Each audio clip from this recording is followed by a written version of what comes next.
네네, 슬기로운 스테이블 코인 생활입니다. 저희가 얼마 전 다뤘던 그 프라이버시랑 RWA 영상 있잖아요. 아, 네네. 거기에 정말 예리한 댓글이 하나 달렸어요. 서클에 USDCX가 출시되면 시장이 어떻게 바뀔지 궁금합니다. 바로 이재론인데요. 오늘 제대로 한번 파헤쳐보겠습니다. 네, 이거 정말 시기적절한 질문이에요. 사실 많은 분들이 USDCX라는 이름 때문에 USDC의 새로운 버전인가? 아니면 뭐 경쟁 코인인가? 이렇게 생각하시더라고요. 저도 사실 그렇게 생각했어요. 그쵸? 근데 결론부터 딱 말씀드리면 전혀 아닙니다. USDCX는 USDC를 뭐 대체하는 게 아니고요. 오히려 멀티체인 환경에서 USDC의 쓰임새를 뭐랄까 극대화시키는 일종의 확장 플러그인이라고 보는 게 제일 정확해요. 확장 플러그인이요? 그러니까 USDC라는 본체는 그대로 두고 각 체인의 특성에 맞게 추가 기능을 딱 붙이는 그런 방식이라는 말씀이시군요. 바로 그거예요.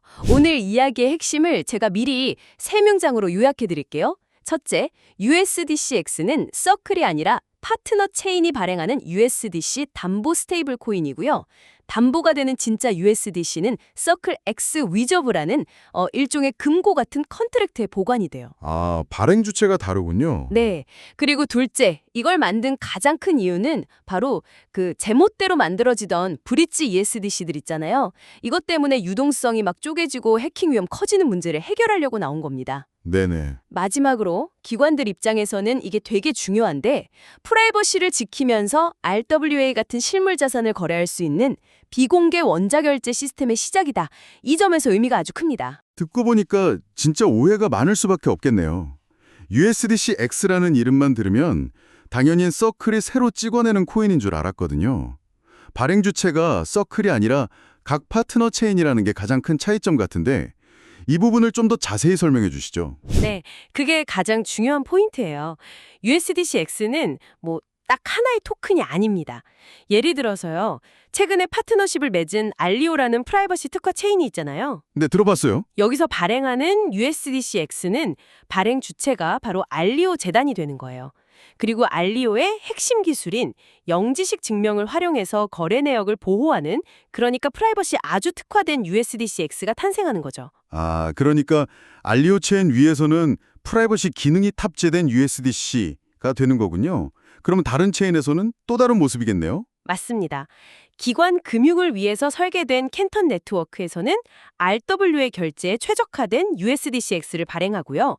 또 비트코인 레이어 2인 스택스에서는 비트코인 생태계의 디파이를 위한 달러 유동성 공급을 목적으로 USDCX를 발행해요. 와, 종류가 정말 다양하네요. 네, 즉 USDCX는 X리저브라는 기술로 1대1 가치가 딱 보장되는 여러 체인에 흩어져 있는 맞춤형 USDC 파생 상품들의 묶음이다. 이렇게 이해하시면 제일 쉽습니다. 잠깐만요. 여기서 좀 의문이 드는데요. 이게 좀 어떻게 보면 비효율적으로 들리기도 하거든요. 서클이 그냥 이더리움, 솔라나, 스택스에 직접 네이티브 USDC를 발행하면 될 걸 왜 굳이 알리오나 캔턴 같은 파트너를 중간에 끼고 파생 상품을 만들게 하는 거죠? 와, 굉장히 날카로운 지적이세요. 그 이유가 바로 USDX가 탄생한 핵심 배경, 바로 브릿지 기술의 고질적인 문제점 때문입니다.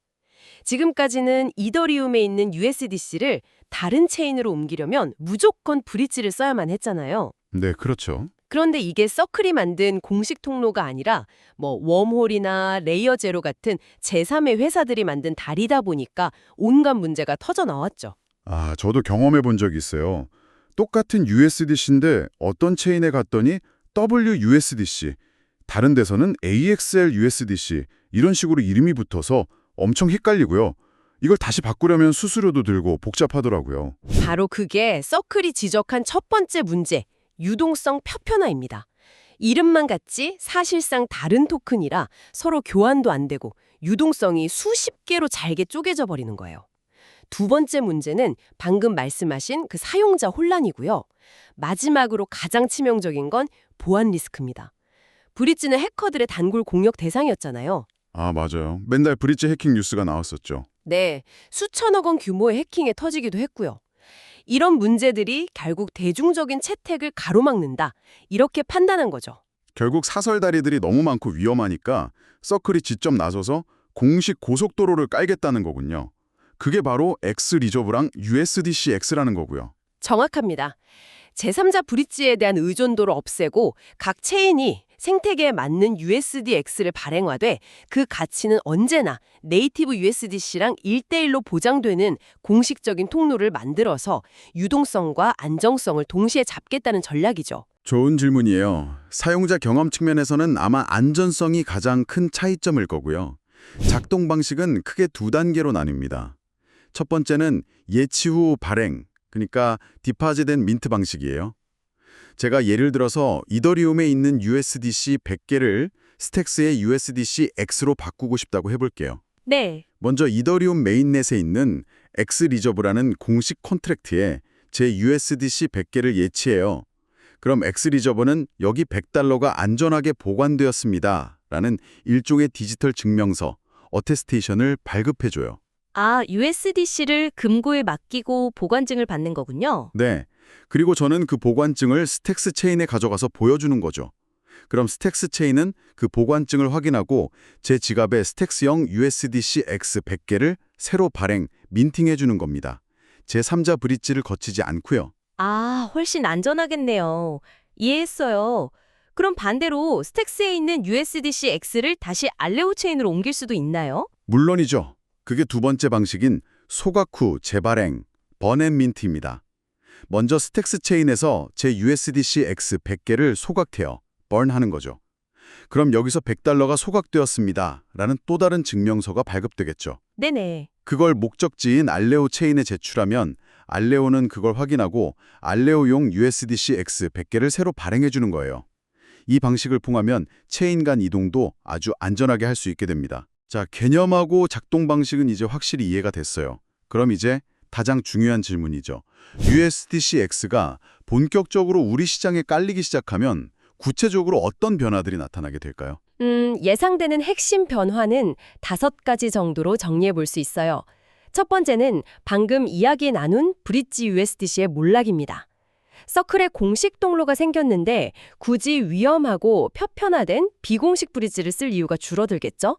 아마 시장의 표준으로 빠르게 자리 잡을 가능성이 커요. 브릿지 시장의 지각 변동이 일어나겠네요. 두 번째는 뭔가요? 두 번째는 RWA, 즉 실물자산 시장에서 꿈에 그리던 원자 결제, DVP가 실현된다는 점이에요. 아, 원자 결제요? 이게 바로 기관들이 블록체인을 쓰고 싶어하는 핵심 이유 중 하나라고 들었어요.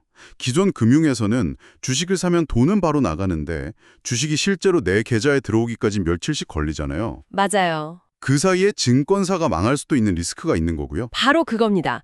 그 리스크를 정산 리스크라고 하는데 원자 결제는 그걸 완벽하게 없애줘요. 예를 들어서 토큰화된 채권 같은 RWA 자산하고 결제 수단인 USDCX가 스마트 컨트랙트 위에서 딱 만나는 거예요. 그럼 자산을 넘겨주는 것과 돈을 지급하는 것이 단 1초의 오차도 없이 마치 하나의 원자처럼 동시에 일어나죠. 기관들한테는 이게 정말 혁신적인 변화입니다. 와, 듣기만 해도 엄청나네요. 세 번째 변화는 뭔가요? 세 번째는 프라이버시가 드디어 기관 친화적인 상품으로 나온다는 점이에요.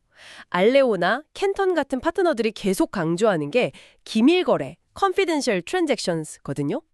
여기서 말하는 프라이버시는 범죄를 위한 익명성과는 달라요. 예를 들어서 삼성이 온체인에서 애플의 부품 대금을 결제한다고 생각해보세요. 거래 내역이 전부 공개되면 삼성의 공급망 전략이나 단가 같은 영업 비밀이 다 드러나잖아요. 아, 그렇겠네요. 기업 입장에서는 거래 사실은 블록체인에 기록하되 구체적인 금액이나 상대방 정보는 숨기고 싶어 하겠어요? 정확해요. 바로 그런 기업들의 요구를 맞춰주는 게 알레오의 영지식 증명 같은 기술이에요. 규제 당국에는 필요할 때 증명 자료를 제출할 수 있으면서 경쟁사들로부터는 영업 비밀을 보호하는 거죠. 이건 기관들이 온체인 금융을 채택하는데 아주 중요한 열쇠가 될 겁니다. 네 번째랑 다섯 번째 변화도 궁금한데요. 네 번째는 비트코인 생태계에 엄청난 활력을 불어넣을 거예요. 스택스에 USDC-X가 생긴다는 건 드디어 비트코인 네트워크에 쓸만한 공식 달러 유동성이 공급된다는 의미거든요. 이제 비트코인을 담보로 안전하게 달러, 그러니까 USDC-X를 빌리거나 비트코인 기반 디앱에서 안정적인 가치 저장 수단으로 활용하는 게 훨씬 쉬워지는 거죠. 아, 비트코인 디파이가 훨씬 커지겠네요. 그렇죠. 그리고 마지막 5번째는 이 모든 걸 통해서 USDC의 네트워크 효과가 폭발적으로 확장된다는 거예요. 네트워크 효과의 확장이라면 그냥 단순히 사용처가 많아지는 것 이상의 의미가 있다는 말씀이신가요? 네. 이제 USDC는 그냥 여러 체인에 존재하는 1달러짜리 토큰이 아니에요. 각 체인의 맞춤형 스테이블 코인인 USDCX들을 하나로 묶어주는 준비 자산이자 모든 체인을 연결하는 표준 프로토콜이 되는 거죠. 사실상 멀티체인 세계의 기축통화 같은 역할을 노리는 큰 그림이라고 볼 수 있습니다. 와, 정말 거대한 비전이네요. 하지만 이런 장밋빛 전망만 있는 건 아닐 텐데요. 기관 친화적 프라이버시라는 말도 조금 모호하게 들리고요. 결국 거래 내역을 숨긴다는 건데 이게 자금 세탁 같은 불법적인 활동에 악용될 소지는 없나요? 규제 당국이 이걸 종할 리가 없을 것 같은데요. 아주 중요한 지적이에요. 그래서 우리가 주의 깊게 봐야 할 리스크와 체크 포인트가 분명히 있습니다. 첫 번째가 바로 방금 말씀하신 규제 및 컴플라이언스 문제예요. 아무리 기술적으로 기관 친화적이라고 설계를 해도 각국 규제 당국이 이걸 어떻게 해석하고 받아들일지는 또 다른 문제거든요. 이건 실제 사용 사례가 쌓이면서 계속 지켜봐야 할 부분입니다. 규제 말고 또 어떤 점들을 확인해야 할까요? 두 번째는 프라이버시의 범위에 대한 오해를 경계해야 해요. USDCX의 프라이버시 기능이 토네이도 캐시처럼 완벽한 익명을 보장하는 게 절대 아닙니다. 알레오도 강조하듯이 규제 요건을 맞출 수 있는 증명 기반의 프라이버시 모델이에요. 그리고 세 번째는 체인별 USDCX의 성격이 모두 다르다는 걸 이해해야 한다는 점입니다. 캔턴의 USDCX는 기관 금융시장, 알레오는 프라이버시, 스택스는 비트코인 디파이라는 명확한 목표 시장이 있어요. 같은 USDCX라는 이름을 쓰지만 사실상 다른 상품이라는 거죠. 그렇군요. 그럼 마지막으로 가장 중요한 체크포인트는 뭘까요? 결국 실제 사용량입니다. 기술이 아무리 좋아도 아무도 안 쓰면 의미가 없잖아요. 출시 자체보다 중요한 건 그래서 어떤 기관이 실제로 이걸로 결제를 시작했는가? 하루 정산액이 얼마나 늘어나는가? 기존 브릿지 USDC를 얼마나 빠르게 대체하는가 같은 구체적인 데이터를 확인하는 거예요. 그 데이터가 USDCX의 진짜 성패를 말해줄 겁니다. 알겠습니다. 결국 기술의 우수성만큼이나 실제 시장에서의 채택, 즉 데이터가 중요하다는 말씀이시군요. 오늘 이야기를 정리해보면 USDCX는 단순한 새 코인이 아니라 멀티체인 시대에 맞춰서 USDC를 진화시키는 거대한 프로젝트네요. 맞아요. 다시 한번 강조하지만 USDCX는 USDC의 경쟁자가 아니라 USDC의 쓰임새를 극대화하는 확장 모듈입니다. 특히 기관 금융 관점에서 보면 그동안 개념으로만 존재했던 비공개 원재 결제 시스템을 현실 세계에 구현한 매우 중요한 첫걸음이라고 평가할 수 있어요. 네, 오늘 설명 덕분에 USDCX에 대한 궁금증이 정말 시원하게 풀린 것 같습니다. 댓글 주신 분이 궁금해하셨던 출시되면 뭐가 달라지나에 대한 답은 결국 실제 기관들의 거래 데이터가 쌓일 때 더 명확해지겠네요. 저희가 앞으로 그 데이터를 계속 추적해봐야겠습니다. 그렇습니다. 이제부터가 진짜 시작이죠. 원하신다면 앞으로 USDCX가 각 체인에서 어떻게 자리를 잡아가는지, 실제 거래량이나 주요 파트너십, RWA 정산 사례 같은 데이터를 바탕으로 저희가 후속 분석을 준비해 볼 수도 있겠습니다. 여러분의 많은 의견 부탁드리고요. 지금까지 슬기로운 스테이블 코인 생활이었습니다. 들어주셔서 감사합니다.